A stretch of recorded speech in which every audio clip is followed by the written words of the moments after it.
Current की direction भी आपको पता होगी, तो जिस तरफ करंट है उस तरफ आपने अपना थंब रख देना है। तो अभी यहाँ इस डायग्राम में देखें, करंट पॉजिटिव से नेगेटिव आ रही है, अपनी एक मैग्नेटिक फील्ड होगी, वो इनकमिंग जो मैग्नेट है उसकी मैग्नेटिक फील्ड को क्या करेगी, उसको अपोज करेगी। बिस्मिल्लाहिर्रहमानिर्रहीम, अस्सलाम वालेकुम डियर स्टूडेंट्स। 10th क्लास के स्टूडेंट्स के लिए फिजिक्स की MCQs पूरी बुक के उनकी एक वीडियो बना चुका हूँ। कंसेप्चुअल क्वेश्चंस के भी इलेक्ट्रोस्टैटिक्स का जो चैप्टर है वहाँ तक वीडियो मैं बना चुका हूँ। उससे आगे चैप्टर्स की वीडियो बनानी थी, थोड़ा सा लेट हो गई वीडियो, मैं कुछ बिजी था कुछ इन दिनों, इस वजह से बना नहीं सका। तो इस वीडियो में इंशाल्लाह बाकी तमाम चैप्टर्स के कंसेप्चुअल क्वेश्चंस हम ब्रीफली उनको देखेंगे और इस वीडियो को कंप्लीट कर लेंगे। यहाँ पर पहला क्वेश्चन है इस चैप्टर का, करंट इलेक्ट्रिसिटी का। Can current flow through a circuit without potential difference. तो पोटेंशियल डिफरेंस याद रखिए, वो करंट का सोर्स है। पोटेंशियल डिफरेंस ये है कि अगर आपने बैटरी एक कनेक्ट की है, तो बैटरी का एक पॉजिटिव और एक नेगेटिव जो टर्मिनल है, इन दोनों के दरमियान ही पोटेंशियल डिफरेंस होता है। तो आप अगर सर्किट में ये समझ लें कि बैटरी ही कनेक्ट ना करें तो सर्किट में से करंट फ्लो नहीं कर सकता। या अगर कोई डिवाइस, कोई रेजिस्टर, कोई बल्ब आपने लगाया और उसके अक्रॉस पोटेंशियल बराबर हो गया है दोनों पॉइंट्स पे, इस पॉइंट का पोटेंशियल और इस पॉइंट का पोटेंशियल इक्वल हो गया है, VA = VB हो गया, तो पोटेंशियल डिफरेंस जीरो हो जाएगा, पोटेंशियल डिफरेंस नहीं होगा। और ओम्स लॉ की इक्वेशन है V = IR। इस पे अगर आप इस V को जीरो कर देंगे तो I भी जीरो हो जाएगा। इसका मतलब है कि in normal circumstances potential difference को जीरो करने से करंट जीरो हो जाएगा। लेकिन सुपर कंडक्टर्स ऐसी डिवाइसेस होते हैं कि जिनके अंदर करंट फ्लो कर सकता है, नॉर्मल कंडीशंस में नहीं कर सकता, लेकिन स्पेशल केसेस जैसे सुपर कंडक्टर्स हैं उनमें करंट फ्लो कर सकता है अप्लाइड वोल्टेज के बगैर भी, बिकॉज जीरो रेजिस्टेंस। लिखने की वैसे ज़रूरत नहीं है, आप सिर्फ वो अगर ये भी लिखते हैं कि V = 0, I = 0, तो यहाँ तक भी काफ़ी है। लेकिन इन्फॉर्मेशन के लिए साथ बता दिया है कि सुपर कंडक्टर्स में ऐसा हो सकता है। क्वेश्चन नंबर 2 है, if aluminium and copper wires of the same length have the same resistance which has the larger diameter and why. थोड़ा सा ट्रिकी है ये क्वेश्चन कि अगर आपके पास एक वायर है, वो बनी हुई है कॉपर की, आप कॉपर की वायर की जितनी लेंथ और जितना डायमीटर लेते हैं उतनी ही आप एक वायर ले लें एल्यूमिनियम की, उसकी लेंथ और उसका डायमीटर भी बिल्कुल एग्जैक्टली एक जैसा हो, तो दोनों की स्पेसिफिक रेजिस्टेंस वो डिफरेंट होती है। स्पेसिफिक रेजिस्टेंस की वैल्यू डिफरेंट होती है। स्पेसिफिक रेजिस्टेंस होती है, it is the resistance of 1 metre cube of a substance, unit volume of a substance. यानी अगर आपके पास 1 मीटर लेंथ और 1 मीटर स्क्वायर एरिया है किसी सब्सटेंस का, तो वो जितनी रेजिस्टेंस ऑफर करेगा वो उसकी स्पेसिफिक रेजिस्टेंस होगी। तो इनकी ये स्पेसिफिक रेजिस्टेंस डिफरेंट होती है। अब क्वेश्चन में ये कहा जा रहा है कि इन दोनों की रेजिस्टेंस एक जैसी है, रेजिस्टेंस दोनों की एक जैसी है। तो रेजिस्टेंस एक जैसी होने का मतलब है अब इनकी जो डायमेंशंस हैं, इनकी लेंथ और इनका एरिया, वो दोनों का सेम नहीं है। दोनों में से किसी एक का डायामीटर जो है वो डिफरेंट होना चाहिए। तो अब सबसे पहले रेजिस्टेंस का फार्मूला लिखते हैं। रेजिस्टेंस होता है R = ρL/A। अब रेजिस्टेंस कॉपर की हो या रेजिस्टेंस एल्यूमिनियम की हो, दोनों में यही फार्मूला हम यूज करेंगे, ρL/A। लेकिन यहां आप देखें रेजिस्टेंस किस चीज पर डिपेंड कर रही है, एरिया के ऊपर, इनवर्सली प्रोपोर्शनल है।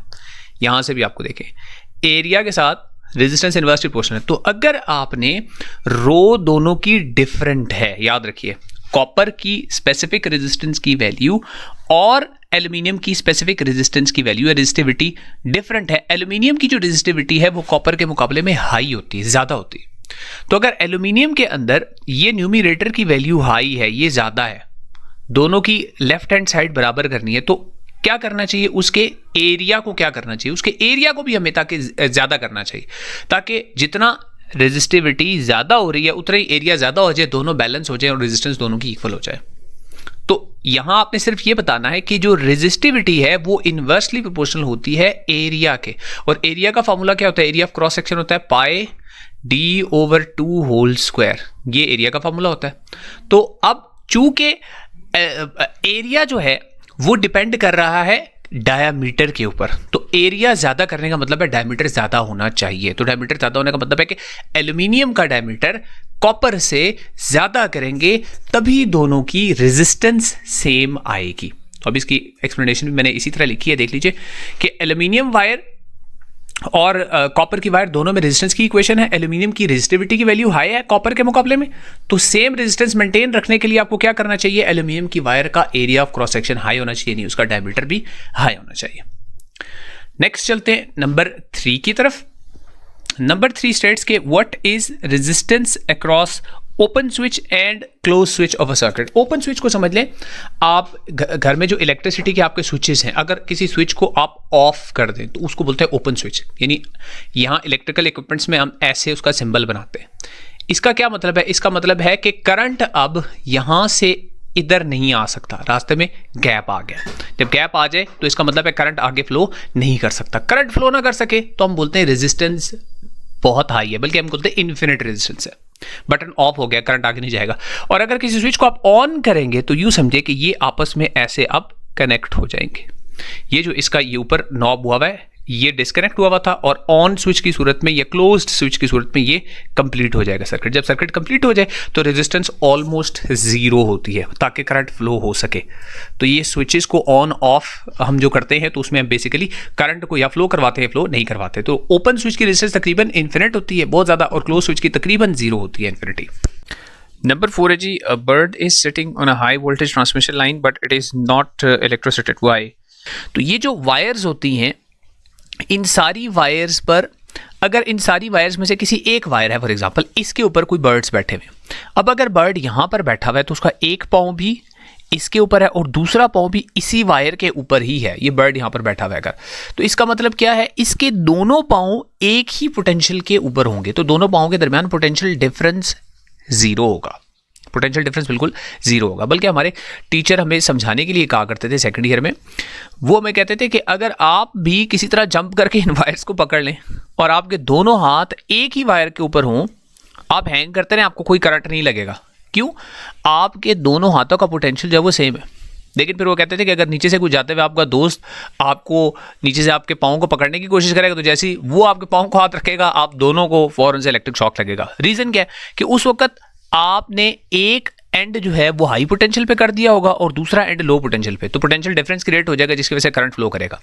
इसी क्वेश्चन के अगले पार्ट में यही कह रहे हैं कि अगर वही बर्ड जो है वो फ्लाई करते हुए वो साथ वाली तार को टच करे, जब उसका एक पाँव इधर और दूसरा पाँव यहाँ दूसरी तार पे टच करे, तार थोड़ी दूर बना दी लेकिन बार अगर पास ही दूसरी तार है उसके ऊपर उसका दूसरा पाँव टच कर दे, अब क्या होगा? अब दूसरी तार पे पोटेंशियल डिफरेंट होगा, तो इसके दोनों पाँव के दरमियान पोटेंशियल डिफरेंस आ जाएगा जिसकी वजह से इसकी बॉडी में से करंट फ्लो करेगा, उसको फौरन से इलेक्ट्रिक शॉक लग जाएगा।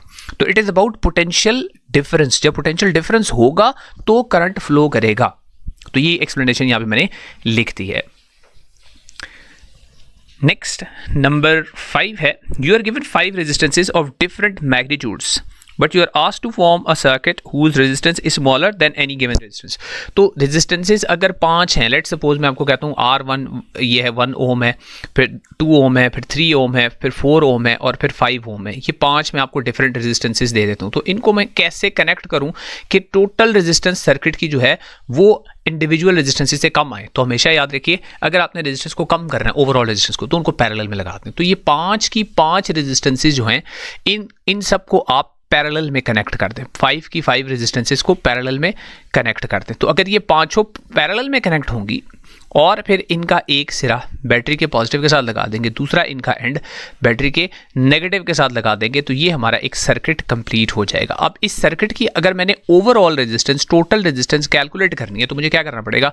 ये फॉर्मूला लगाना पड़ेगा, 1/RE equals to 1/R1 plus 1/R2 plus 1/R3 1/R4 and 1/R5 करना पड़ेगा। इसका मैं कैलकुलेट करूँ तो मेरी जो ओवरऑल रेजिस्टेंस है वो कम आएगी, किसी एक इंडिविजुअल रेजिस्टेंस से भी कम आएगी। तो पैरेलल में कनेक्ट करना असल में मकसद है। अगर आपने टोटल रेजिस्टेंस को इंक्रीज करवाना है तो आप सीरीज में रेजिस्टेंस को कनेक्ट करते हैं।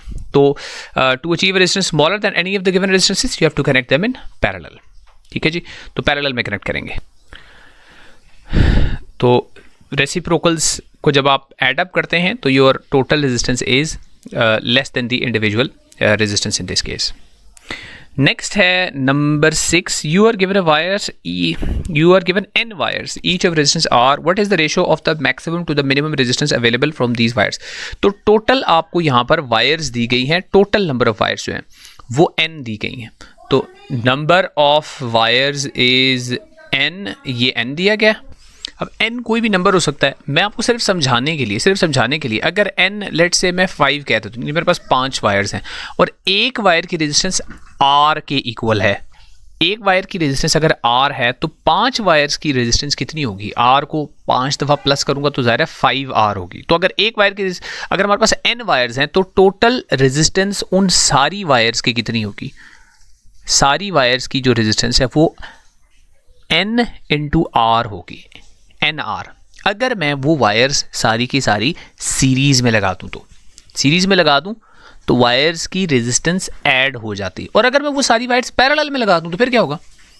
पैरेलल में टोटल रेजिस्टेंस का फॉर्मूला भी थोड़ी देर पहले मैंने लिखा, total resistance 1/R1 plus 1/R2 plus 1/R3, ये R 1/Rn तक जाएगा। ठीक हो गया। अब जब मैं इस रेसिप्रोकल को इस नंबर को सॉल्व करने की कोशिश करता हूं तो मेरे पास डिनोमिनेटर में क्या आएगा? R n आ जाएगा और न्यूमिनेटर में ये सारे प्लस हो जाएंगे। अब न्यूमिनेटर में कितने नंबर्स हैं? मेरे पास टोटल n वायर्स है तो न्यूमिनेटर में n है, n/Rn ये टोटल रेजिस्टेंस के इक्वल हो जाएगा। अब अगर मैंने टोटल रेजिस्टेंस निकालनी है तो रेसिप्रोकल ले लें, ठीक है, इन्वर्टेड थ्योरम लगा दें, मैथ में आप पढ़ते ही हैं। तो टोटल रेजिस्टेंस यहाँ पे पैरेलल कॉम्बिनेशन की बनेगी Rn over n, Rn over n। अब मेरी जो मैक्सिमम रेजिस्टेंस हो सकती थी वो थी NR जब मैं सीरीज में पांचों वायर्स को लगाया। जब मैंने पांचों वायर्स को पैरेलल में लगाया तो मेरी रेजिस्टेंस मिनिमम होती है, वो होती है Rn ओवर स्मॉल n। अब मैंने क्या करना है? रेशो फाइंड आउट करनी है। किसकी? Ratio of the maximum to the minimum resistance. तो ratio of the maximum to the minimum कैसे फाइंड आउट करूंगा? तो मैक्सिमम है n इंटू R, इसको डिवाइड करूंगा मिनिमम, मिनिमम कितनी है? Rn over n। तो डिवाइड को मल्टीप्लाई में चेंज करूंगा, n ऊपर चला जाएगा, नीचे Rn आ जाएगा। अच्छा, अब ये R और ये R कैंसिल हो जाएगा, n into n, n square आ जाएगा। तो रेशो का आंसर आएगा n स्क्वायर। इसको एक दफ़ा सोल्यूशन को दोबारा ज़रा गौर से देखना है इसके सोल्यूशन को, तब आपको इसकी बात इसकी समझ आएगी। ठीक है जी। अगर हमारे पास 5 रेजिस्टेंसेज हों तो मैक्सिमम रेजिस्टेंस कैसे हो सकती है? पांचों को सीरीज में लगा दूं। मिनिमम कैसे हो सकती है? पांचों को पैरेलल में लगा दूं। मेरे पास n रेजिस्टेंसेज हैं तो n को सीरीज में लगा दूं। और मिनिमम कैसे हो सकती है? n के n को पैरेलल में लगा दूं। तो सीरीज में मैक्सिमम रेजिस्टेंस आ गई और ये आ गई पैरेलल में मिनिमम रेजिस्टेंस, और यहाँ मैंने दोनों की रेशो फाइंड आउट कर ली। थोड़ा सा ट्रिकी था ये, लेकिन that is how it is done. आगे चलते हैं जी। अच्छा, ये इसका सोल्यूशन इस तरह लिखा भी है, इसको यहाँ से नोट डाउन कर लीजिएगा आप। नेक्स्ट है two electric bulbs marked 100 watt 220 volts and 200 watt 220 volts have tungsten filaments of the same length. Which bulb will have a thicker filament? तो अगर हमारे पास P1 पावर है एक बल्ब की, वो है 100 वाट और वो ऑपरेट होता है वोल्टेज 220 के ऊपर। ये स्पेसिफिकेशन होती है इलेक्ट्रिकल डिवाइसेस की, पावर और वोल्टेज लिखी जाती है। दूसरा है P2, उसकी पावर 200 वाट है और उसकी ऑपरेटिंग वोल्टेज भी 220 वोल्ट्स ही है। तो पावर और वोल्टेज से हम तीसरी चीज़ क्या फाइंड आउट करेंगे? रेजिस्टेंस। क्योंकि पावर का फार्मूला क्या होता है? P equals to V square over R। तो R को मैं सब्जेक्ट बना लेता हूँ तो R इक्वल्स टू हो जाएगा वी स्क्वायर ओवर P। तो पहले वाले बल्ब के लिए R1 वो आएगा 220 का स्क्वायर डिवाइड बाय 100। तो इसमें अगर मैं वैल्यूज पुट करूं तो ये रेजिस्टेंस आती है जी 484 ओम्स। और अगर R2 फाइंड आउट करने के लिए 220 का स्क्वायर करूं, उसको 200 से डिवाइड करूं, तो ज़रा ये नंबर ज़रा छोटा आएगा। वो मेरे पास आ रहा है 242 ओम, जिसका मतलब है जो पहला वाला बल्ब है उसकी पावर, उसकी रेजिस्टेंस ज़्यादा है, दूसरे वाले की रेजिस्टेंस कम है।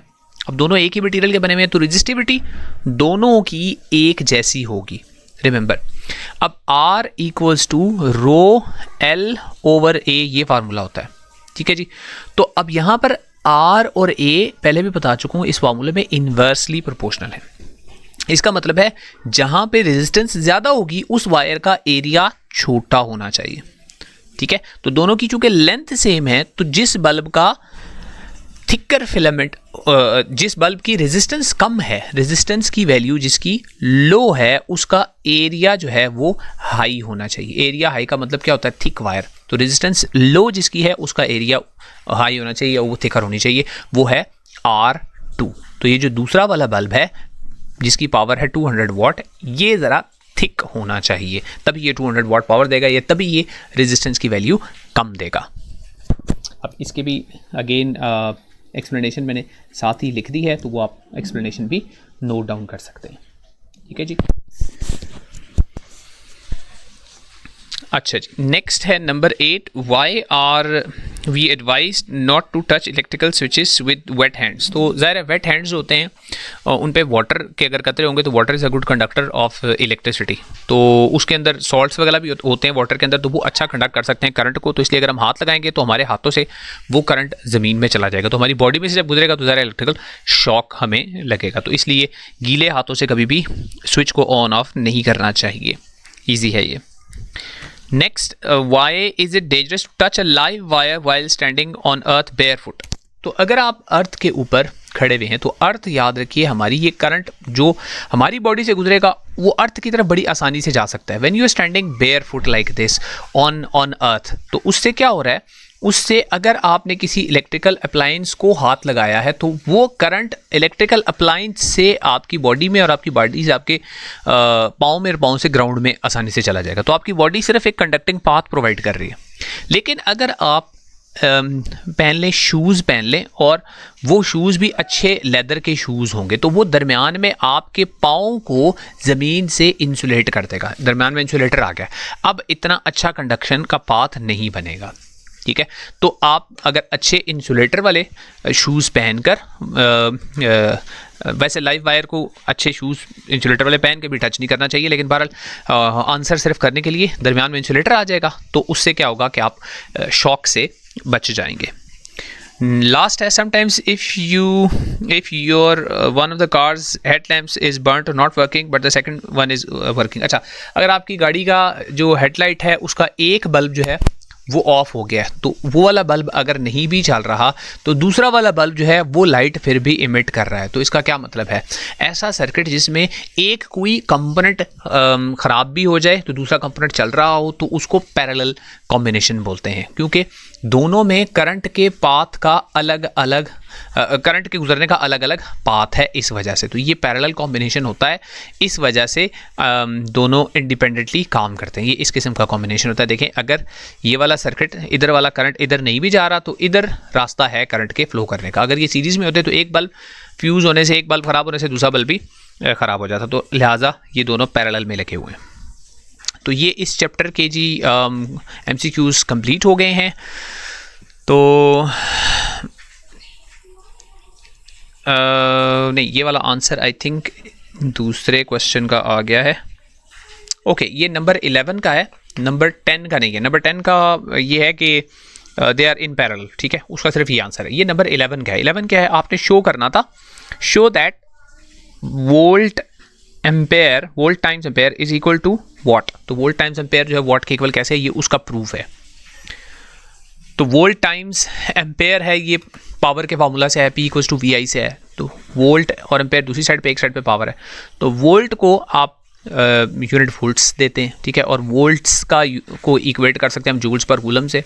ये होता है energy supplied per unit charge. तो energy supplied per unit charge को हम वोल्टेज बोलते हैं। तो एनर्जी का यूनिट होता है जूल्स और चार्ज का यूनिट होता है कूलम। तो वोल्ट्स को हम जूल्स पर कूलम के इक्वल भी लिख सकते हैं, और एम्पेयर को हम कूलम पर सेकंड, क्योंकि एम्पेयर करंट का यूनिट है और करंट इक्वल्स होता है Q/T। तो Q/T की वजह से इसको आप इस तरह लिख सकते हैं। अब दोनों को जब आप मल्टीप्लाई करेंगे तो दोनों को मल्टीप्लाई करने की सूरत में ये जो कूलम और कूलम है ये कैंसिल हो जाएगा, तो जूल्स पर सेकंड ही बच जाएगा आपके पास। तो इस तरह आप उसको शो कर सकते हैं। नेक्स्ट चैप्टर है हमारा इलेक्ट्रोमैग्नेटिज्म का। अब ये चैप्टर, इसके कॉन्सेप्चुअल क्वेश्चंस समझने से पहले आपको एक दो ये लॉज जो है ना ये समझने पड़ेंगे। अगर आप ये समझ आ जाए तो इस पूरे चैप्टर के बहुत सारे टॉपिक्स भी आसान हो जाते हैं और आपके लिए ये कॉन्सेप्चुअल क्वेश्चंस भी करने बहुत आसान हो जाते हैं। वैसे मैंने इन तमाम टॉपिक्स के लिए पहले से वीडियो बनाई हुई है, मैं डिस्क्रिप्शन में इसका लिंक डाल दूंगा, तो वो आपने देख लेनी है। ये force acting on a current carrying conductor in wire है, फिर DC मोटर, AC जनरेटर, इन सब की वीडियोस मैं अलग से बना चुका हूँ, तो वो देखिएगा, इंशाल्लाह आपके लिए हेल्पफुल होंगी। तो सबसे पहली जो चीज़ यहाँ पे आपने समझनी है कि जब एक करंट कैरिंग कंडक्टर को एक मैग्नेटिक फील्ड के अंदर रखा जाता है। अब यहाँ पे देखिए, ये एक मैग्नेट है, इसका नॉर्थ और साउथ है। इसमें मैंने क्या कर दिया, इसमें मैंने एक करंट कैरिंग वायर को 90 डिग्री के ऊपर रख दिया। अब जब इसमें से करंट फ्लो करेगा तो इसके ऊपर एक फोर्स लगेगी, लॉरेंट्ज फोर्स उसको हम कहते हैं। उस फोर्स की डायरेक्शन के लिए हम लेफ्ट हैंड रूल यूज़ करते हैं, उसको फ्लेमिंग्स लेफ्ट हैंड रूल भी कहते हैं, वो भी बता दूंगा अभी। और राइट हैंड रूल भी यूज़ करते हैं। राइट हैंड रूल ज़रा आसान है। तो राइट हैंड रूल में हम क्या करते हैं, अपने राइट हैंड को, अभी जिस तरह सामने आएगा एनिमेशन में, इस तरह रखना है कि मैग्नेटिक फील्ड आपको पता है नॉर्थ से साउथ होती है, तो जहाँ भी मैग्नेटिक फील्ड है ना उस तरफ आप अपनी फिंगर्स को पॉइंट कर देना है। तो आपकी फिंगर्स मैग्नेटिक फील्ड की तरफ पॉइंट कर रही हूँ। यानी अगर मैं इस मैग्नेटिक फील्ड को रिवर्स कर दूं, अब आपकी फिंगर्स देखें ज़रा डाउनवर्ड्स पॉइंट करेंगी, ठीक है। तो फिंगर्स को उस तरफ पॉइंट करना है जिस तरफ मैग्नेटिक फील्ड होगी, और करंट की डायरेक्शन भी आपको पता होगी। तो जिस तरफ करंट है उस तरफ आपने अपना थंब रख देना है। तो अभी यहाँ इस डायग्राम में देखें करंट पॉजिटिव से नेगेटिव आ रहा है। तो पॉजिटिव से नेगेटिव आने का मतलब क्या है कि आपने अपने थंब को उस डायरेक्शन में रख लेना है। जैसे अभी लेफ्ट से राइट करंट जा रहा है तो मैंने अपना थंब उस तरफ, यानी यहाँ इस डायग्राम में वो थंब उस तरफ है। तो अब आपका जो हथेली है, पाम है, आपकी हथेली पर, हथेली से 90 डिग्री पे फोर्स लगेगी। तो ये इस तरह हथेली से 90 डिग्री पे ये फोर्स इसके ऊपर लगेगी। तो जिस तरफ मैग्नेटिक फील्ड है उस डायरेक्शन में अपने फिंगर्स को रखें, थंब को करंट की डायरेक्शन में रखें, तो आपकी हथेली के 90 डिग्री के ऊपर फोर्स लगेगी। मैं इनमें से किसी एक वेरिएबल को देखें चेंज करता हूँ। मैं ये देखें इसको चेंज कर दिया। अभी मैंने क्या चीज़ चेंज किया, मैंने चेंज किया करंट की डायरेक्शन। उससे क्या हुआ है, फोर्स की डायरेक्शन भी रिवर्स होगी। मैं एंगल ऑफ द सर्किट यानी डायरेक्शन चेंज कर देता हूँ, अब दोबारा से फोर्स की डायरेक्शन रिवर्स हो गई है। तो ये रूल अगर आपको समझ में आ जाता है तो आप इससे आगे जो कंसेप्चुअल क्वेश्चंस है वो आसानी से समझ सकते हैं। अब उन कंसेप्चुअल क्वेश्चंस में सबसे पहला क्वेश्चन ये है कि दो करंट कैरिंग कंडक्टर्स हैं, दोनों में से करंट पास हो रहा है। अब वो दोनों एक दूसरे को अट्रैक्ट करते हैं। अब इसमें भी अक्सर जगह पे ये पूरी बात नहीं बताई जाती, मैं एक्सप्लेन करता हूँ उसको डायग्राम से। अब देखिए ये दो वायर्स हैं, ये आमने सामने अब हमने रखनी है। ये एक वायर है, इसमें से करंट फ्लो कर रहा है, और ये इसके साथ एक और दूसरी वायर है, इसमें से भी करंट फ्लो कर रहा है। अब एक बात ये समझनी है कि दोनों वायर्स के अंदर से जो करंट फ्लो कर रहा है उसकी अपनी अपनी मैग्नेटिक फील्ड होती है। तो ये जो लेफ्ट वाली एक वायर है, इस वायर की अपनी एक मैग्नेटिक फील्ड होगी। अब इसकी मैग्नेटिक फील्ड कैसे पता चलेगी, एक और राइट हैंड रूल आपने पढ़ा होगा, जिस तरफ करंट है उस तरफ थंब को पॉइंट करें और फिंगर्स को कर्ल कर लें। तो करंट अपवर्ड्स है, फिंगर्स को कर्ल करें तो ये इस डायरेक्शन में मैग्नेटिक फील्ड होगी। कहाँ से कहाँ, यहाँ से यहाँ पे ये मैग्नेटिक फील्ड की डायरेक्शन होगी। अब मैं ये ड्रॉ कर सकता हूँ, मैग्नेटिक फील्ड लाइंस 2-3 ड्रॉ कर सकता हूँ। देखिए जो असल समझाने की बात है वो क्या है, मैग्नेटिक फील्ड की डायरेक्शन आपको समझ आ गई। अब याद रखिएगा ये जो मैग्नेटिक फील्ड लाइंस है, ये जो मैग्नेटिक फील्ड है लेफ्ट वाली वायर की, ये मैग्नेटिक फील्ड की लाइंस पास होंगी इस राइट वाली वायर में से भी पास होंगी। मैंने इसको एक्सटेंड करूंगा थोड़ा सा आगे, तो इसकी जो लाइंस ऑफ फोर्स यहां से पास होंगी दूसरी वाली वायर में से, ये वाली मैग्नेटिक फील्ड जो है, अब इसकी डायरेक्शन दोबारा से उसी तरफ बनाइए, मैंने देखें उसी तरफ बनाइए। एक और बना देता हूं ताकि आपको क्लियर हो। ये जो मैग्नेटिक फील्ड है ऑफ द लेफ्ट वायर, इसकी कुछ लाइंस ऑफ फोर्स पास होगी इस राइट वाली वायर में से। अब मैं सारी ड्रॉ करने के बजाय सिर्फ वो बता देता हूँ जो पास हो रही हैं इसमें से, ये सारी हम मिटा देते हैं। हमें कौन सी ज़रूरत है सिर्फ अभी इस वक्त, ये दो या इससे मिलती जुलती जो मैग्नेटिक लाइंस ऑफ फोर्स हैं। अब इसका क्या मतलब है कि जो लेफ्ट वाली वायर है, इसका जो करंट है, इसकी वजह से मैग्नेटिक फील्ड सेटअप होगी और उस मैग्नेटिक फील्ड के अंदर की दूसरी वायर आ गई। अब अगर ये जो राइट वाली वायर है ये एक मैग्नेटिक फील्ड के अंदर आ गई है जिसकी डायरेक्शन है इन टू द पेज, इसको बोलते हैं इन टू द पेज, यानी वो अगर यहाँ से इस तरफ फोर्स की डायरेक्शन यू अभी हमने ड्रॉ की है तो इसका मतलब है it is in to the page. अब एक करंट कैरिंग कंडक्टर है, उस करंट कैरिंग कंडक्टर में से गुजरने वाला करंट आपको पता चल गया, मैग्नेटिक फील्ड की डायरेक्शन आपको पता चल गई। अभी थोड़ी देर पहले मैंने आपको रूल बताया, वो रूल इसके ऊपर अप्लाई करें। यानी करंट की तरफ और मैग्नेटिक फील्ड की तरफ क्या बताया था, अभी मैग्नेटिक फील्ड की तरफ मैंने बताया था अपने फिंगर्स को रखें और करंट की तरफ अपने थंब को रखें। तो अभी आपका थंब कहाँ पे होगा उस रूल के मुताबिक, थंब आपका अपवर्ड्स होगा और फिंगर्स कहाँ होंगी, फिंगर्स आपकी टुवर्ड्स द स्क्रीन होंगी, स्क्रीन की तरफ। तो आपकी हथेली पे 90 डिग्री पे जो फोर्स लगेगी वो किस तरफ लगेगी, वो फोर्स इस तरफ को लगेगी। अब सिमिलरली जो दूसरी वाली वायर है, इस वायर के ऊपर जो फोर्स लगेगी ये हम न्यूटन थर्ड लॉ से भी निकाल सकते हैं, वो इस तरफ को लगेगी, इस साइड पे। तो एक वायर पे लेफ्ट की तरफ, दूसरी वायर पे राइट की तरफ, तो ये दोनों एक दूसरे को इसलिए अट्रैक्ट करेंगे। ठीक है जी। और अगर दोनों में से किसी एक में करंट की डायरेक्शन को मैं रिवर्स कर दूं तो आप समझ ही जाएंगे, अगर रिवर्स कर दूं तो उससे क्या होगा, दोनों एक दूसरे को रिपेल करने लग जाएंगे। बेसिक जो आपको बात समझानी थी वो मैंने बता दिया, बाकी इसका ऑपोजिट यही होगा कि वो रिपेल करने लग जाएंगे एक दूसरे को। तो ये इसकी एक्सप्लेनेशन है कि दो पैरेलल कंडक्टर्स हैं, उनमें करंट है, एक ही डायरेक्शन में है, तो मैग्नेटिक फील्ड होगी, उसकी वजह से फोर्स लगेगी और वो जो फोर्स है वो टुवर्ड्स ईच अदर लगेगी, तो इसलिए वो अट्रैक्ट करेंगे। और अगर डायरेक्शन ऑफ द करंट को हमने रिवर्स कर दिया, किसी एक में से रिवर्स कर दिया, तो उससे फोर्स भी रिवर्स हो जाएगी। नेक्स्ट क्वेश्चन बहुत इंटरेस्टिंग है। Bar magnets are dropped in long pipes made of plastic and copper. Bar magnets comes later through the copper pipe then through the plastic pipe. अच्छा, अब इस पूरे चैप्टर का जो आधा हिस्सा है उसमें हमने ये पढ़ना है एक करंट का मैग्नेटिक इफेक्ट क्या होता है, यानी जब करंट गुजरता है किसी भी कंडक्टर के अंदर से तो उस करंट की एक मैग्नेटिक फील्ड होती है उसकी सराउंडिंग में। उसके बाद बाकी जो आधा हिस्सा उसमें ये पढ़ना है कि जब एक मैग्नेटिक फील्ड को किसी कंडक्टर के पास ले जाया जाए तो उसमें ईएमएफ इंड्यूस हो जाती है। वहाँ पे हमने एक बहुत इंपॉर्टेंट लॉ पढ़ा हुआ है, वो है लेंजेस लॉ। अब लेंजेस लॉ क्या बताता है कि जो इंड्यूस्ड ईएमएफ है ये हमेशा अपने कॉज को अपोज करती है, जो चीज़ उसको प्रोड्यूस कर रही है ना उसको वो अपोज करती है। अब देखिए ये जो दो पाइप्स हैं इनमें से जो कॉपर वाला पाइप है उसकी बात कर रहा हूँ, इसमें से जब आप एक मैग्नेट को ड्रॉप करते हैं तो मैग्नेट की मैग्नेटिक फील्ड लाइंस जो होती है ना वो कट करती हैं थ्रू दिस कॉपर्स मटेरियल। अब जो मैग्नेटिक फील्ड लाइंस किसी जगह से पास हो रही होती है उसको मैग्नेटिक फ्लक्स बोलते हैं। तो बेसिकली जो फ्लक्स है वो चेंज होता है, फ्लक्स के चेंज होने से क्या होता है, ईएमएफ इंड्यूस होती है। तो कॉपर के अंदर करंट एक इंड्यूस हो जाता है।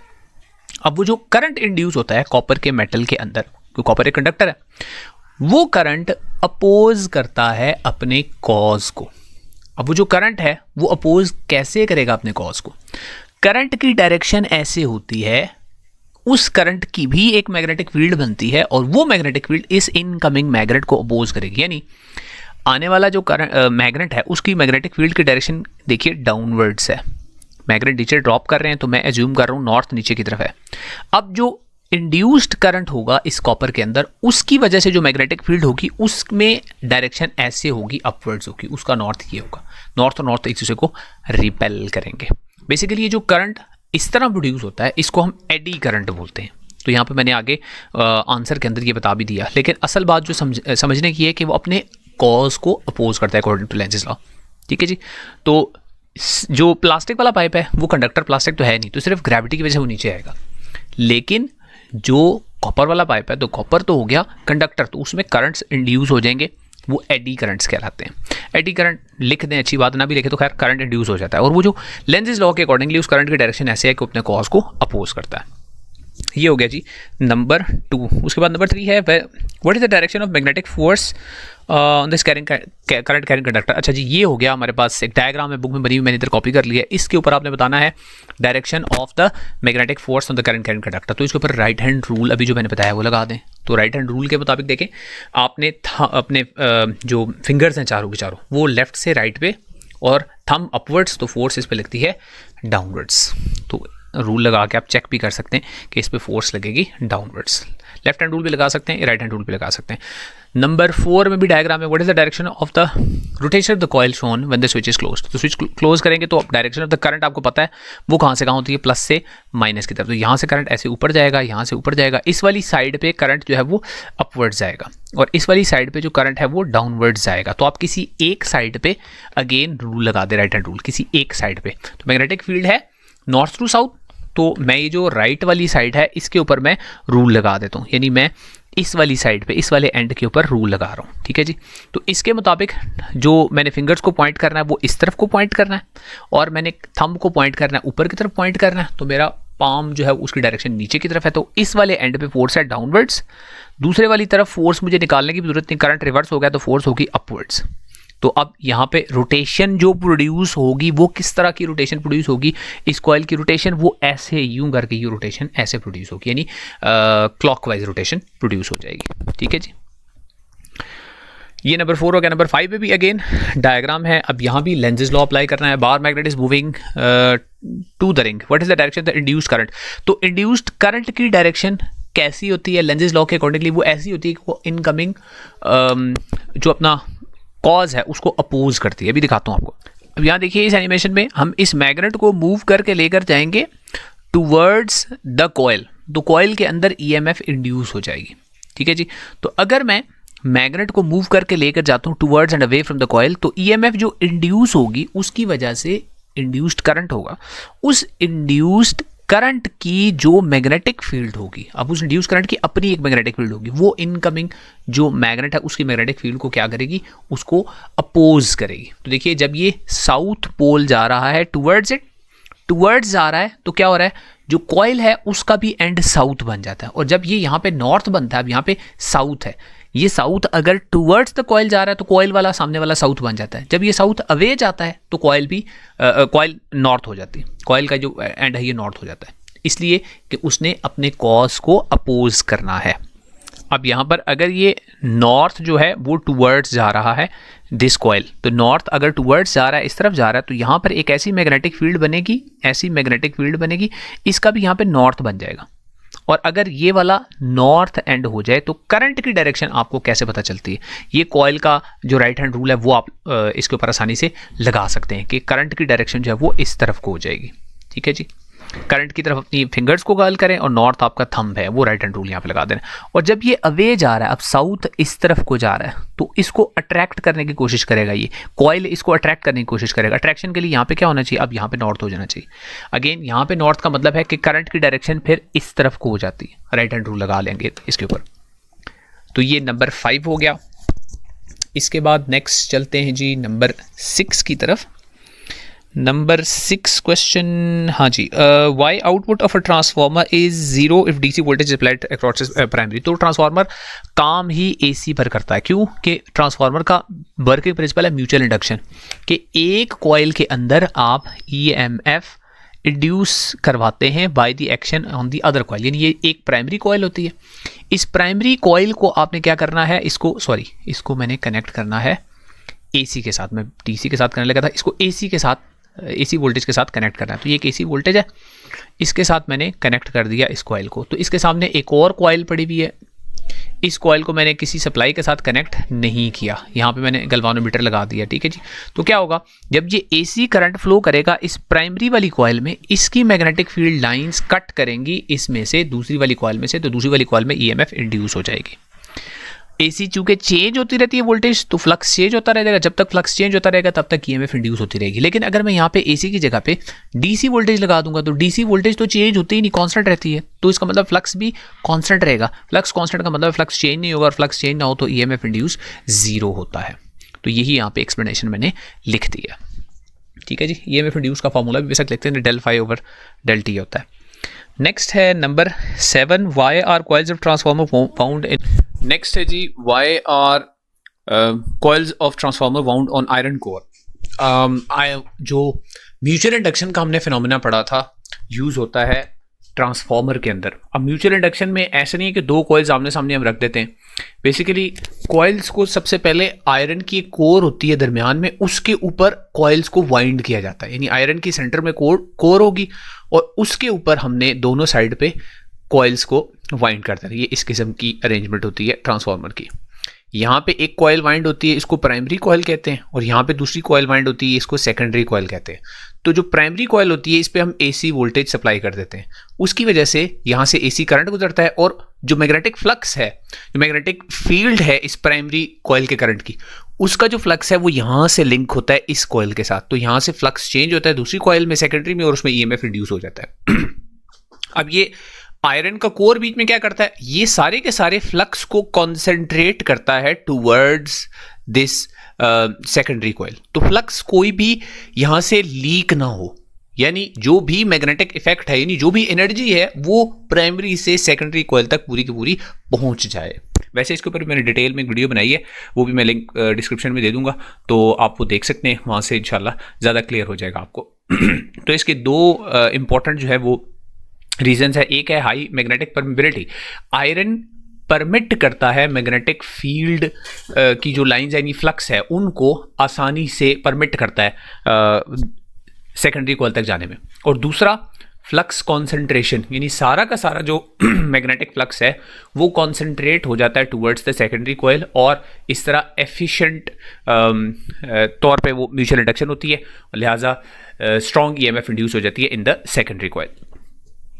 उसके बाद है number 8, why step up transformer is use for long distance transmission. तो लॉन्ग डिस्टेंस ट्रांसमिशन में स्टेप अप ट्रांसफार्मर की यूज होता है। स्टेप अप का मतलब देखिए ये है कि वोल्टेज को स्टेप अप कर दिया जाता है। अब वोल्टेज को स्टेप अप करने का मतलब ये है, पावर दो चीज़ों का प्रोडक्ट होती है, वोल्टेज और करंट। तो अगर एक चीज़ को स्टेप अप करेंगे तो दूसरी चीज़ को स्टेप डाउन करेंगे। अगर आपके पास एक सर्किट है जिसमें आपने एक बल्ब, सिर्फ एक बल्ब लगाया हुआ है। अब उस बल्ब में से जब गुजरेंगे इलेक्ट्रॉन्स तो वो क्या करते हैं, जो करंट यहां से गुजरता है उस करंट का एक हीटिंग इफेक्ट होता है। तो जितना ज्यादा करंट गुजरेगा बल्ब उतना ज्यादा हीटअप हो जाता है, जितना ज्यादा करंट उतना ज्यादा हीटिंग इफेक्ट। तो अगर एक वायर में से लेट सपोज 5 एम्पेयर करंट गुजर रहा है तो उसका हीटिंग इफेक्ट क्या होगा एज कंपेयर टू एक वायर में से 0.1 एम्पेयर करंट गुजर रहा है तो उसका हीटिंग इफेक्ट बहुत थोड़ा होगा। तो हीटिंग इफेक्ट का मतलब क्या है, वायर हीटअप हो जाएगी, वो एनर्जी लॉस हो रहा है। तो आप स्टेप अप ट्रांसमिशन में क्या करते हैं, वोल्टेज को स्टेप अप कर देते हैं लेकिन करंट को उतना ही कम स्टेप डाउन कर देते हैं ताकि ट्रांसमिशन लाइन में से कम करंट गुजरे। कम करंट गुजरे तो इसका मतलब क्या है कि कम से कम एनर्जी लॉस हो। वैसे यहां पे हम P = I² R वाला फार्मूला यूज करते हैं, I² R वाला। तो इसका मतलब क्या है कि पावर को करंट के स्क्वायर के साथ रिलेटेड है पावर।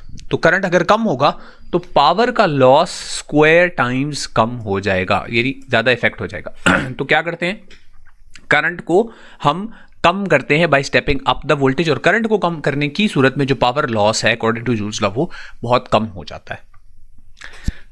उसके बाद है नंबर 9 है, when you are pushing a bar magnet towards a cell of single turn you feel an opposing force. अच्छा, ये से पहले हम डिस्कस कर चुके हैं अकॉर्डिंग टू लेंजेस लॉ।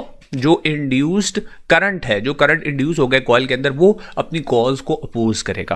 तो अगर आपके पास एक कॉइल है और उस कॉइल में सिर्फ एक टर्न है, ये कॉइल है इसमें सिर्फ एक टर्न है और आप इसकी तरफ मैग्नेट लेकर जाते हैं, तो जब आप इसकी तरफ ये नॉर्थ पोल लेकर जाते हैं तो नॉर्थ पोल इसकी तरफ जब आप मूव करते हैं तो यहाँ जो EMF इंड्यूस होती है, यहाँ जो करंट इंड्यूस होता है उसकी वजह से इसकी अपनी एक मैग्नेटिक फील्ड सेटअप हो जाती है, उसकी मैग्नेटिक फील्ड का भी यहाँ पे नॉर्थ बन जाता है ताकि ये एक आने वाले को मैग्नेट को रिपेल करे। तो ये लेंजेस लॉ के अकॉर्डिंग है। लेकिन अगर ऐसा हो कि आपने एक ऐसी कॉइल ली जिसके बहुत सारे टर्न्स हैं, बहुत सारे टर्न्स वाली कॉइल है, और इसके करीब आप एक मैग्नेट ले जाने की कोशिश करते हैं, इसका भी नॉर्थ है, तो यहां पे अगर नॉर्थ है और ये इनकमिंग मैग्नेट है तो यहां जो करंट इंड्यूस होगा उसकी मैग्नेटिक फील्ड भी ऐसे ही बनेगी कि उसका यहां नॉर्थ होगा, लेकिन अब यहां पे ज्यादा स्ट्रॉन्गर मैग्नेटिक फील्ड ज़्यादा हो जाएगी क्योंकि करंट ज्यादा इंड्यूस हो रहा है यहां पर। तो स्ट्रॉन्ग इफेक्ट आपके हाथ पे फील होगा as you move the magnet towards the coil. तो Faraday's law of electromagnetic induction का यहाँ पे दे देंगे कि ये EMF इंड्यूस होती है N del phi over del t। अब N का मतलब क्या है, N है नंबर ऑफ टर्न्स, तो जितने नंबर ऑफ टर्न ज्यादा करेंगे EMF इंड्यूस्ड उतनी ही ज्यादा हो जाएगी। और लेंजेज जो इफेक्ट है ये अपने कॉज को अपोज करता है, वो इफेक्ट भी ज्यादा हो जाएगा। इसलिए एक स्ट्रॉन्ग अपोजिंग फोर्स है वो आपके हाथ पे फील होगी if you are moving the magnet towards the coil. और नंबर 10 है, in what way split rings in DC motor different slip rings. तो स्प्लिट रिंग और स्लिप रिंग्स अगेन इसकी बेटर एक्सप्लेनेशन के लिए जो डीसी मोटर का टॉपिक की मैंने वीडियो बनाई है वो आपने ज़रूर देखनी है, चैनल के ऊपर है, लिंक अभी डिस्क्रिप्शन में दे दूंगा।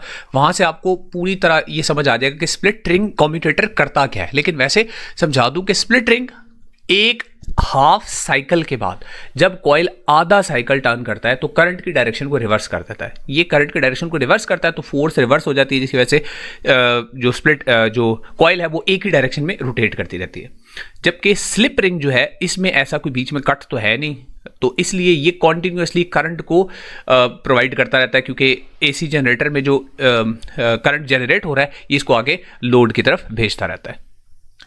तो ये इस चैप्टर के जी हाँ लास्ट था, ये चैप्टर के कंप्लीट हो गए कॉन्सेप्चुअल क्वेश्चंस। अब चलते हैं नेक्स्ट चैप्टर की तरफ। नेक्स्ट चैप्टर है इंट्रोडक्शन टू इलेक्ट्रॉनिक्स। सबसे पहले इसका क्वेश्चन है व्हाट आर फ्री इलेक्ट्रॉन्स। इसके आसान है वैसे इसके क्वेश्चन सारे ही तकरीबन। तो फ्री इलेक्ट्रॉन्स को हम ऐसे डिफाइन करते हैं कि वो तमाम इलेक्ट्रॉन्स जो कि अपने एटम के साथ या न्यूक्लियस के अंदर जो प्रोटॉन्स होते हैं उनके साथ बाइंड नहीं होते, वो फ्रीली मूव कर सकते हैं। और बेसिकली यही वो इलेक्ट्रॉन्स होते हैं जिनकी वजह से करंट किसी भी सर्किट के अंदर फ्लो करता है, तो इसलिए इनको फ्री इलेक्ट्रॉन्स कहा जाता है। ये पहला क्वेश्चन हो गया। उसके बाद नेक्स्ट क्वेश्चन नंबर 2 है, how can you say that cathode rays are negatively charge. तो कैथोड रेज होती है ये इस किस्म की ऐसे रेज होती हैं जो कि एक इवैक्यूएटेड ट्यूब के अंदर से मूव करके जा रही होती हैं। तो अगर रास्ते में कोई फील्ड नहीं है इलेक्ट्रिक या मैग्नेटिक, तो आप देखें ये बिल्कुल एक स्ट्रीम की सूरत में स्ट्रेट लाइन में ये बीम आ रही है इलेक्ट्रॉन्स की या कैथोड रेज आ रही हैं। लेकिन अगर इनके रास्ते में मैं एक इलेक्ट्रिक फील्ड सेटअप कर दूं, तो आप देखेंगे एक इलेक्ट्रिक फील्ड जैसे ही मैं सेटअप करूंगा तो ये बीम जो है ये डिफ्लेक्ट हो जाएगी। तो मैं इलेक्ट्रिक फील्ड सेटअप की, अभी देखिए बीम डिफ्लेक्ट होगी टुवर्ड्स द पॉजिटिव प्लेट। तो इसका मतलब क्या है, पॉजिटिव प्लेट पॉजिटिव चार्ज की तरफ डिफ्लेक्शन या अट्रैक्शन सिर्फ नेगेटिव चार्ज ही फील कर सकता है। तो इसका मतलब है जो इनकमिंग बीम है उसका अपना चार्ज जो है वो नेगेटिव है। अब इसी तरह इनके रास्ते में अगर कोई मैग्नेटिक फील्ड सेटअप होगी, मैग्नेटिक फील्ड सेटअप होने की सूरत में भी ये डिफ्लेक्ट कर देंगे। तो इससे अगला क्वेश्चन ही होगा, उसमें हम देखेंगे कि अगर एक मैग्नेट को एक टेलीविजन स्क्रीन के पास लेकर जाया जाए, पुराने जो टेलीविजन से उनके पास लेकर जाया जाए, तो डिस्टॉर्शन पिक्चर पे क्यों होती है? तो ये इस वजह से होती है कि मैग्नेटिक फील्ड अगर इस बीम के रास्ते में आए तो मैग्नेटिक फील्ड के अंदर भी इनके ऊपर एक फोर्स लगती है और उस फोर्स की वजह से ये डिफ्लेक्ट हो जाते हैं। तो इस क्वेश्चन नंबर 2 का ये आंसर है जी, क्योंकि डिफ्लेक्ट इस वजह से होते हैं कि उनके अपने ऊपर चार्ज होता है, ठीक है, और नेगेटिव चार्ज होता है साथ। बेशक आप मेंशन भी कर सकते हैं चार्ज कौन सा होता है। उसके बाद जो क्वेश्चन नंबर 3 है वो भी इन्हीं से मुतालिक है, यानी कैथोड रेज से ही मुतालिक है। और वो क्वेश्चन क्या है, नंबर 3 क्वेश्चन है, let me read the question again. Why image is distorted. हाँ, जो इमेज डिस्टॉर्शन है वो भी मैं बता चुका हूँ कि इमेज की डिस्टॉर्शन की वजह भी सिर्फ ये होती है कि मैग्नेटिक फील्ड के अंदर नेगेटिव या पॉजिटिव चार्जेस अगर मूव करें तो उनके ऊपर फोर्स लगती है, वो फोर्स उनको डिफ्लेक्ट करवाती है। तो CRTs बेसिकली जो पुराने टेलीविजन सेट्स थे उनके अंदर जो CRTs होती थी, कैथोडिक ट्यूब्स होती थी, उनमें मैग्नेट करीब लाने की वजह से वो बीम डिफ्लेक्ट होती थी, इस वजह से पिक्चर डिस्टॉर्ट होती थी। ये नंबर 3 हो गया। Number 4, how can you control the brightness of wave form on screen of CRO। तो ब्राइटनेस का ताल्लुक याद रखना है हमेशा इंटेंसिटी के साथ होता है।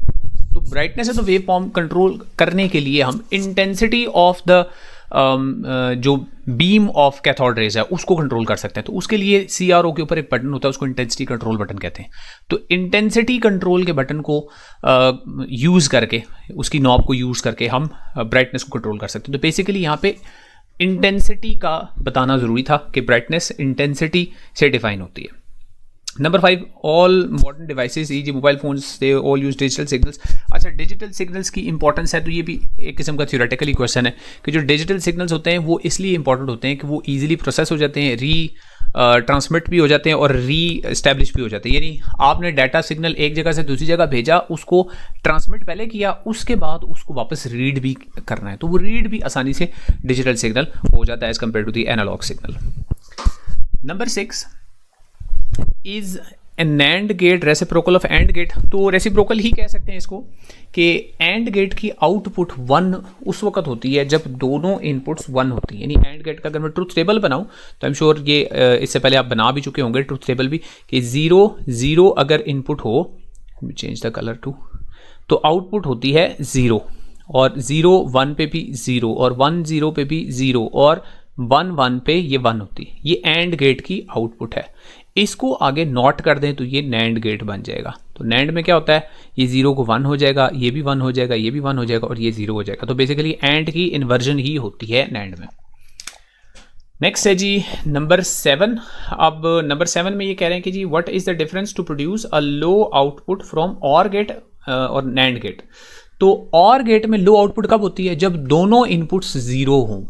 और में दोनों इनपुट्स को 0 होना जरूरी है, आउटपुट तब 0 होगी, वरना सारी आउटपुट्स और की 1 होती हैं। लेकिन नैंड में क्या होता है, दोनों इनपुट्स का 1 होना जरूरी है आउटपुट को 0 होने के लिए। ठीक है, तो ये डिफरेंस है प्रोड्यूस करने के लिए। आप इसका ट्रूथ टेबल भी साथ बना सकते हैं। और का बना देंगे, सिर्फ 0 0 पे और 0 होता है, और के अंदर ए और बी दोनों 0 हो तो आउटपुट 0 होती है, जबकि नैंड के अंदर दोनों 1 हो तो आउटपुट 0 होती है। ये नैंड का बना दिया मैंने, एक्स जो है वो आउटपुट है। उसके बाद 7वां बिल्कुल इससे मिलता जुलता है। 7वें में ये कह रहे हैं कि what is the difference in producing high output from AND gate और नॉर गेट। एंड के अंदर एक ही सूरत में 1 होती है आउटपुट, जब दोनों इनपुट्स 1 हो जाएं, और नॉर के अंदर क्या होता है, दोनों इनपुट्स को 0 करें तो तब आउटपुट 1 होती है। तो उसी से ये भी मिलता जुलता ही क्वेश्चन है। नंबर 9 में what is the output of this gate. तो ऐसा कोई भी गेट आ जाए, इससे मिलता जुलता कोई भी गेट आ जाए, आपने क्या करना है, आपने ट्रूथ टेबल बनाना है। ट्रूथ टेबल में आपने हमेशा ए बी को 0 0, फिर आपने 0 1, फिर 1 0 1 1, ये सारा लिख देना है इसके सामने। ठीक है, अब आगे देखें आगे क्या ऑपरेशन हो रहा है, ये आगे लगा हुआ है नॉट गेट। नॉट गेट क्या करेगा, जो भी इनपुट आएगी उसको जीरो कर देगा। तो जो ए हाई है इनपुट जीरो, उसको इसने इन्वर्ट कर देना है, तो ए बार क्या आ जाएगा, उसकी जगह पे 1 आ जाएगा। इसी तरह बी को उसने इन्वर्ट कर देना है, इस बी इनपुट को उलट कर देना है, तो उलट हो गए, ये क्या आ जाएगा, ये भी जीरो जो है वो इन्वर्ट होकर क्या आ जाएगा, 1 आ जाएगा। अब इसका मतलब है जो ये अगला गेट लगा हुआ है, इसको जो 2 इनपुट्स जा रही हैं वो ये ए डैश बी डैश वाली जा रही है, इसको अभी 1 1 जा रही है। और ये कौन सा गेट है, ये एंड गेट है। एंड गेट पे 1 1 पे अब फाइनल आउटपुट क्या आती है, 1 1 पे एंड गेट 1 होता है। अब अगेन वही ऑपरेशन यहाँ पे भी करेंगे। ए आई थी 0, उसको उलट करके इसने कर दिया 1। बी आई थी 1, उसको उसने उलट करके कर दिया 0। अब सबके साथ ही कर देते हैं, ए का 1 है यहाँ पे 0 हो जाएगा, बी का 0 है यहाँ पे 1 हो जाएगा, ये दोनों 1 1 है, इन्वर्ट होकर दोनों 0 0 हो जाएंगे। अब इधर एंड गेट का ट्रूथ टेबल पूरे करते जाए। 1 1 पे 1 हुआ था, बाकी सब पे एंड ने क्या होना है, 0 हो जाना है। ये आपकी फाइनल आउटपुट आ गई। तो कोई भी इस किस्म का गेट है, आपने ऐसे ही उसको करना है, बिल्कुल ऐसे ही है। नेक्स्ट क्वेश्चन भी, नेक्स्ट क्वेश्चन में draw logic circuit for the logic equation A plus B inverse. तो पहले आपने उसी तरह ए लिख देना है, फिर आपने बी लिख देना है, 0 0 0 1 1 0 1 1, बिल्कुल ऐसे ही। अब आपने बी डैश भी लिख देना है। बी डैश मतलब ये जो बी वाले हैं सबको उलट कर दें, इसको 1 कर दें, इसको 0 कर दें, इसको 1 कर दें, इसको 0 कर दें। अब आपने इस कॉलम को और इस कॉलम को ऐड करना है। लॉजिकल एडिशन में 0 + 1 1 होता है, तो अब आप फाइनल आउटपुट लिखेंगे 0 + 1 = 1, 0 + 0 = 0, 1 + 1 = 1 एंड 1 + 0 = अगेन 1। तो ये फाइनल आउटपुट आ जाएगी आपके पास लॉजिक सर्किट की। ठीक है जी। अब सॉरी ये ट्रूथ टेबल आ जाएगा। अब इसका आपने ड्रॉ करना है लॉजिक। तो इसका सर्किट बेसिकली बनाने के लिए आपको चाहिए एक और गेट चाहिए। तो मैं यहाँ पे एक और गेट ड्रॉ करूँगा। और गेट के साथ आपने करना यह है कि इस एक इनपुट को यानी ए को डायरेक्ट कनेक्ट कर देना है, बी वाली जो इनपुट है उसके साथ यहाँ पे नॉट गेट बीच में लगा देना है। तो यहाँ नॉट गेट लगा के वो बी की इनपुट इसको देनी है। ठीक है, अब ज़रा इसको देखें। जब मैं 0 0 दूंगा दोनों इनपुट से, और बी 0 0 होंगी, तो ए वाली तो यहाँ पे 0 ही आ जाएगी, बी वाली इन्वर्स होके 1 हो जाएगी, तो यहाँ इसको क्या मिलेगी 1। तो 0 1 पे आउटपुट क्या होती है 1 और गेट की। ठीक है, तो यहाँ पे x की जगह पे 1 आ जाएगा। जब मैं यहाँ पे 0 0 दूंगा तो a को तो अगेन 0 ही होगी, b की 1 भी 0 हो जाएगी। अब दोनों यहाँ पे 0 पहुँच जाएंगे, दोनों 0 पहुँचेंगे, तो 0 0 पे आउटपुट 0 शो होगी, बाकी तमाम पे आउटपुट जो है वो 1 शो होगी। तो एक और गेट, लेकिन उससे पहले एक नॉट गेट लगाएंगे तो ये आउटपुट बनेगी। तो इस चैप्टर के भी कंप्लीट हो गए कंसेप्चुअल। तो अब नेक्स्ट चैप्टर की तरफ चलते हैं।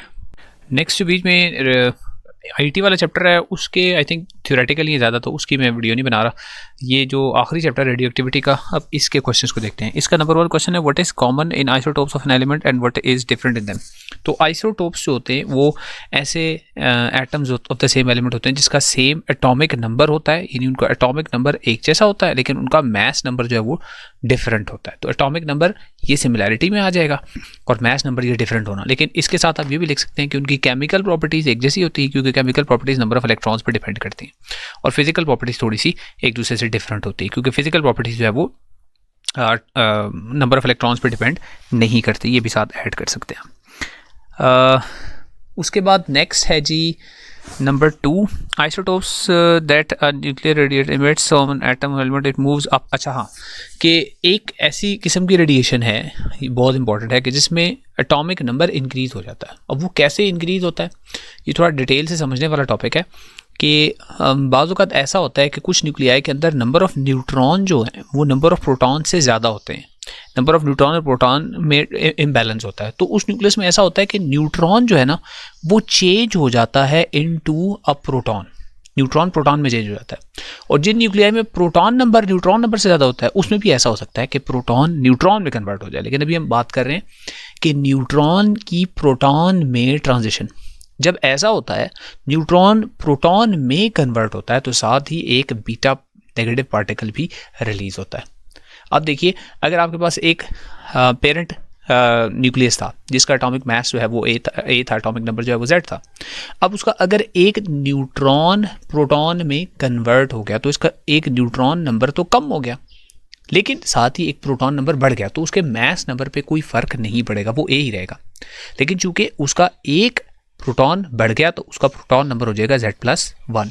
तो किसी भी एलिमेंट की हम जो शनाख्त करते हैं पीरियोडिक टेबल के ऊपर ना, वो और इसके साथ एक बीटा नेगेटिव पार्टिकल भी रिलीज होगा। तो किसी भी एलिमेंट को पीरियोडिक टेबल के अंदर अगर हम देखना उसकी पोजीशन क्या है तो वो उसके एटॉमिक नंबर के हिसाब से होती है। तो पहले अगर उसका एटॉमिक नंबर Z था, यानी लेट से पहले उसका एटॉमिक नंबर था 6, कार्बन था, और अब उसका एटॉमिक नंबर हो गया 7, तो अब वो कार्बन नहीं रहेगा, वो नाइट्रोजन बन जाएगा। तो एक कार्बन से नाइट्रोजन आपकी बुक में लिखा हुआ है, बीटा नेगेटिव डीके के अंदर ट्रांजिशन होती है, तो इसलिए वो एक पीरियोडिक टेबल में एक पोजीशन आगे मूव कर जाता है क्योंकि उसका एटॉमिक नंबर चेंज हो जाता है। इस पर भी मैंने डिटेल से वीडियो बनाई हुई है, रेडियो एक्टिविटी की एक वीडियो है चैप्टर की, वो भी आप देख सकते हैं।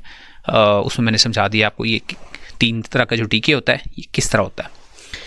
नंबर 3 पे चलते हैं जी। नंबर 3 है why nuclei of atoms greater than 82 emit radiation. अच्छा, जो 82 से ज़्यादा वाले हैं वही नेचुरली रेडिएटर्स होते हैं एमिशन के। तो 82 से ज़्यादा वालों में क्या होता है, जो कम नंबर्स होते हैं ना उसमें देखो प्रोटॉन करीब करीब होता है। तो अब इनको प्रोटॉन्स को होल्ड करने वाली एक फोर्स होती है जिसको हम स्ट्रॉन्ग फोर्स बोलते हैं। वो जो स्ट्रॉन्ग फोर्स होती है जो इन प्रोटॉन्स को होल्ड कर रही है ना, वो इनकी इलेक्ट्रोस्टैटिक रिपल्सन, यानी पॉजिटिव ने एक दूसरे को रिपेल करना है।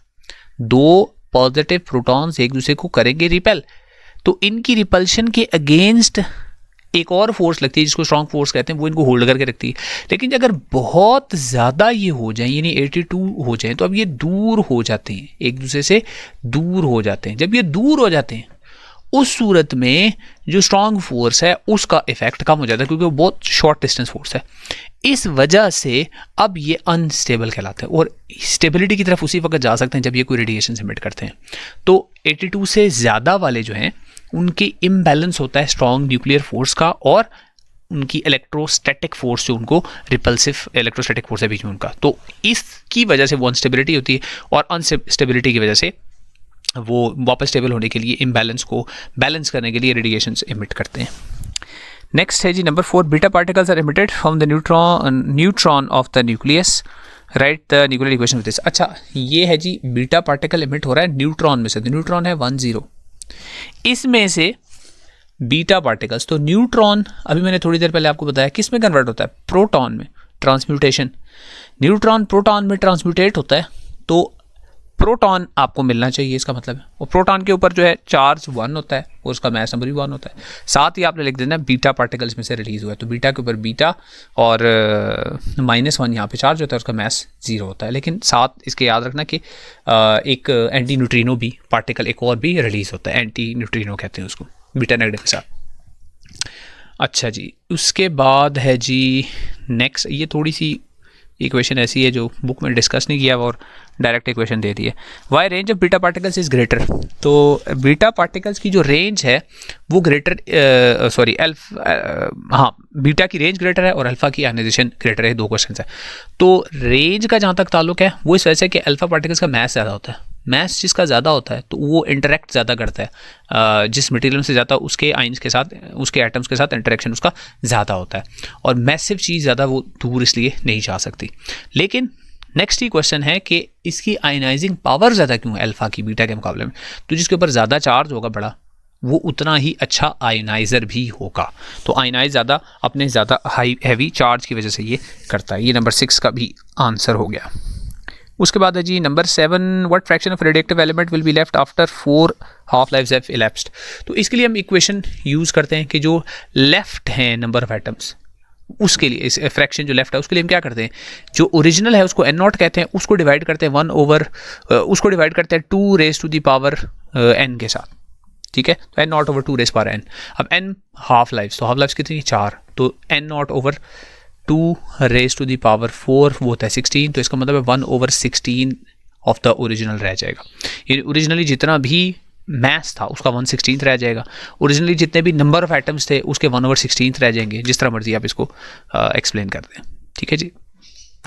ये हो गया जी नंबर 7। उसके बाद है नंबर 8। नंबर 8 है इन अ न्यूक्लियर रिएक्शन। अच्छा, अब वो ये न्यूक्लियर रिएक्शन लिखा हुआ है बुक के अंदर, अब उस रिएक्शन में है जी एक्स लिखा हुआ है, एक्स का यहाँ पर ए और यहाँ पे जेड लिखा हुआ है, और फिर लिखा हुआ है प्लस इसमें हीलियम He, और He ज़ाहिर है 4 और 2 होता है, तो यहाँ 4 और यहाँ 2 लिख देते हैं। और यहाँ पे इक्वेशन में हमने बताया हुआ है y, और फिर y में लिखा हुआ है a+3, तो a Z+3 लिखा हुआ है, और यहाँ पे जो उसका एटॉमिक नंबर लिखा हुआ है वो लिखा हुआ है Z+2, और फिर लिखा हुआ है W, और W बताएं क्या है। तो आपने सिंपल्स क्या करना है, ये जो मैथ नंबर्स हैं इनका सम दोनों साइडों पे इक्वल होना चाहिए। तो A+4 should be equal to A+3 + x, क्योंकि इसके ऊपर अभी कुछ भी नहीं है तो x है।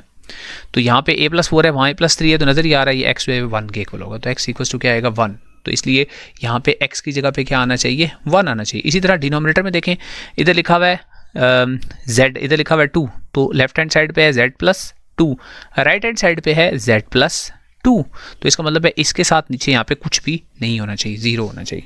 तो 1 और 0, अब ये 1 और 0 जो है ये किसकी आइडेंटिटी है, ये इसका मैथ नंबर 1 और चार्ज नंबर 0 ये न्यूट्रॉन की आइडेंटिटी है।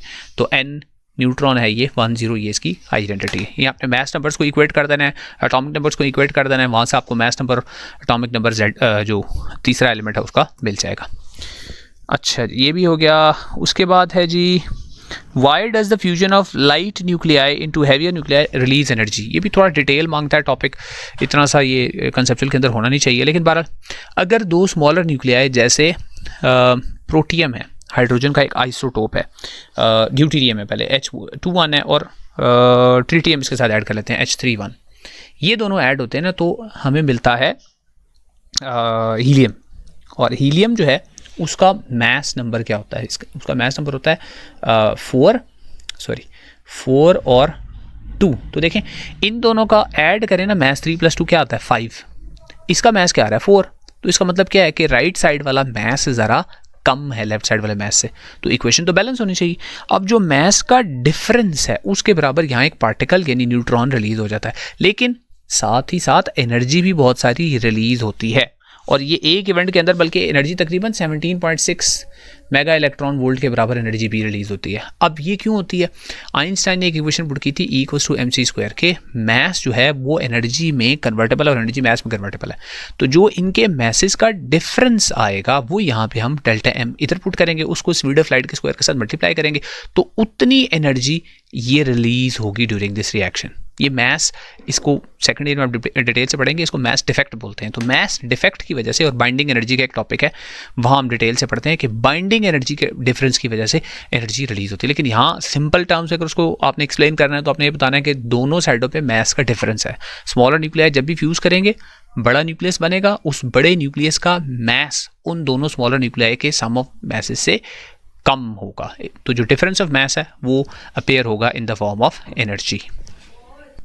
नेक्स्ट है क्वेश्चन नंबर 10 है when a nucleus U-238 absorbs a slow moving neutron it subsequently emits 2 particles, what is the resulting element। तो U-238 जो है ना ये जब भी एब्जॉर्ब करेगा एक स्लो मूविंग न्यूट्रॉन, तो ये न्यूक्लियर फिजन का रिएक्शन है। ये फिजन में क्या होता है U-235 है, 235 ही है आई थिंक इक्वेशन के अंदर, U-238 है सॉरी, चले ये इसका आइसोटोप है यूरेनियम का, 23892 है, ये एब्जॉर्ब करेगा एक स्लो मूविंग न्यूट्रॉन। तो जैसे ये न्यूट्रॉन को एब्जॉर्ब करता है ये अनस्टेबल एक न्यूक्लियस बन जाता है U-239 का, तो U-23992 ये अनस्टेबल एक न्यूक्लियस बन जाता है। जैसे ही अनस्टेबल ये यूरेनियम का न्यूक्लियस बनता है, ये क्या करता है, ये फौरन से रेडिएशन एमिट करता है, डीके हो जाता है इनटू, ठीक है। अब ये डीके होगा, अब इस पे चेन रिएक्शन एक स्टार्ट हो जाएगा। अब ये डीके होके क्या बनाएगा, U-23992 डीके होके बनाएगा जी थोरियम, और साथ हीलियम का पार्टिकल रिलीज़ करेगा, हीलियम रिलीज़ करेगा 42, और थोरियम का होता है 235, हाँ 235 होता है और 90 होता है, और साथ इसके एक छोटा पार्टिकल क्यू भी रिलीज़ करेगा। और फिर जो थोरियम है वो इटसेल्फ एक रेडियो एक्टिव है एलिमेंट है, थोरियम भी रेडियो एक्टिव है, ये एक चेन रिएक्शन है। ये थोरियम फिर आगे से क्या करेगा, ये ट्रांसम्यूटेट हो जाएगा इनटू रेडॉन, और वो 231 उसकी इक्वेशन होती है 231 और 88 होगा उसका एटॉमिक नंबर, और वहाँ भी हीलियम का पार्टिकल एक साथ रिलीज होगा। तो अब 2 हीलियम्स यहाँ पे देखें रिलीज हो गए, तो रिजल्टिंग जो बना वो क्या बना, वो ये RA ये आइडेंटिटी आपने बतानी थी। रेडियम रेडियम, हाँ इसका रेडॉन नहीं सॉरी रेडियम नाम है, तो रेडियम है आखिर में जो बना है वो है रेडियम RA 231, रेडियम 231 आइडेंटिटी है आखिरी एलिमेंट की। तो एक दफ़ा यूरेनियम कन्वर्ट हुआ एक इवेंट में थोरियम में, दूसरे इवेंट में थोरियम कन्वर्ट हुआ रेडियम के अंदर। तो ये नेट चेंज जो है वो ये आता है इसमें। ठीक है जी। How long radioactive element will take to decay completely, ये आखिरी सवाल है। तो theoretically radioactive element decay होने में इन्फिनिट टाइम लेगा। It takes infinite time. इसलिए इन्फिनिट टाइम लेगा कि जो डीके है उसकी हम एक तो जो कर्व बनाते हैं डीके की, जो हाफ लाइफ में हमने पढ़ी है, it never touches the x axis. Sorry, ये तो मैंने टच करवा दी।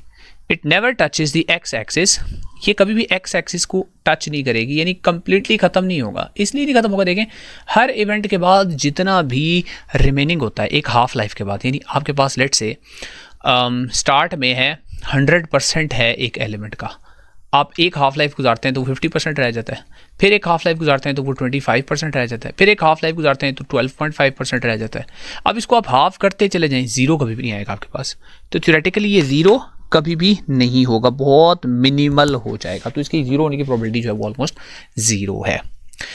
तो ये हो गए जी इस चैप्टर के भी, बल्कि इस पूरी बुक के जो कंसेप्चुअल क्वेश्चंस थे, जैसे मैंने आपसे कहा था कि मैं इसकी वीडियो बनाऊंगा तो मैंने बना दी है। थोड़ी सी ये वीडियो लॉन्ग हो गई है क्योंकि बीच में 1-2 चैप्टर्स थे जिनके टॉपिक्स जो है वो they required a bit more attention, तो सॉरी फॉर दैट। और बाकी इंशाल्लाह आगे मैं कोशिश कर रहा हूँ कि आप लोगों के लिए कुछ और टॉपिक्स की वीडियो भी बनाऊँ, केमिस्ट्री की भी बना रहा हूँ। तो थोड़ा सा मैं बिज़ी हूँ, मैं 9-10 के अलावा कैम्ब्रिज की क्लासेस होती है मेरे पास, मैं वो पढ़ाता हूँ ज़्यादा। तो व्हेन आई गेट टाइम मैं आप लोगों के लिए वीडियोज़ इंशाल्लाह अपलोड करता रहूँगा। इवन दो कि बड़ा डिसहार्टनिंग सा होता है कि बहुत थोड़े लोग ये वीडियोस देखते हैं, लेकिन फिर भी for my own satisfaction I will keep doing that. तो बाकी डिस्क्रिप्शन में आपको लिंक मिल जाएगा कुछ और वीडियोस का, टॉपिक अगर समझने हैं तो उनके लिए वो आपके लिए हेल्पफुल होंगी इंशाल्लाह। तो आपको दूसरी वीडियो किसी वीडियो में इंशाल्लाह मिलते हैं। अल्लाह हाफ़िज़।